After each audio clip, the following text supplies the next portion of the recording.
मित्रों, हिंदी की एक कहावत है, इसी विचार पर ईरान आगे बढ़ रहा है।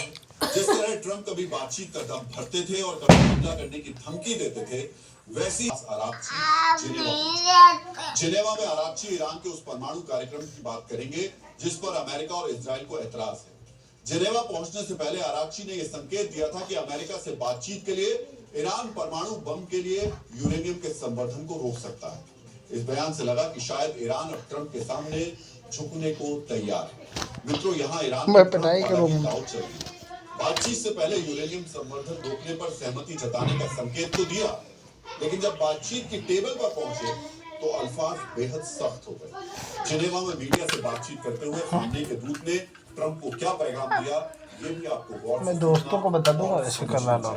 हाँ, मैं बताऊंगी जानते करते हो जाओ अगर करेगा तो। कि हम सार्थक संवाद के इरादों के साथ जिनेवा आए हैं, लेकिन ये भी तय है कि ईरान अपने मिसाइल कार्यक्रम और रक्षा जरूरतों को लेकर समझौता नहीं करेगा।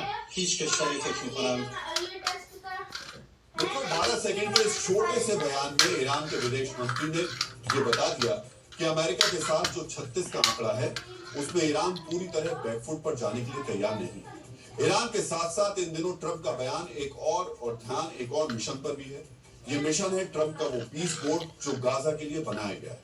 19 फरवरी को इस बोर्ड की पहली मीटिंग, और इस मीटिंग में सबसे ज्यादा फजीहत होगी पाकिस्तानी फील्ड मार्शल आसिम मुनीर की। मित्रों, पाकिस्तानी आवाम की मर्जी के खिलाफ जाकर मुनीर ने पीस बोर्ड का हिस्सा बनने पर रजामंदी जताई थी, और अब मीटिंग में शामिल होकर मुनीर शहबाज ये बता देंगे कि वो ट्रंप के लिए कथित इस्लामिक ब्रदरहुड को भी दरकिरार करने से परहेज नहीं करेंगे। गाजा पीस बोर्ड के साथ साथ एक और खबर की वजह से आज मुनीर का नाम हेडलाइंस में।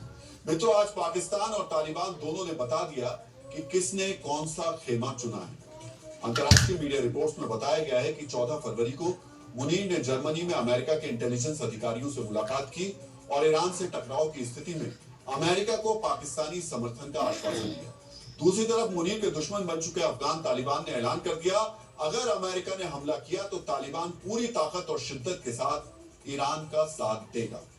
मित्रों, अब तक ईरान और अमेरिका के बीच साइलेंट बैटल यानी बिना हथियारों वाला युद्ध चल रहा है, लेकिन जिस वक्त ईरान के ऊपर अमेरिकी हमला करेगा, उसी वक्त मुनीर के आगे कुआं और पीछे खाई बन जाएगी। मुनीर की वजह से पाकिस्तान ईरान के दशकों पुराने संबंधों पर चोट लगेगी, तो दूसरी तरफ अफगानिस्तान के साथ उसे एक और लड़ाई मोल लेनी पड़ेगी। मित्रों, मुनीर को अपनी उंगलियों पर नचाने वाले ट्रंप आज अपने ही देश में मजाक का पात्र भी बन गए।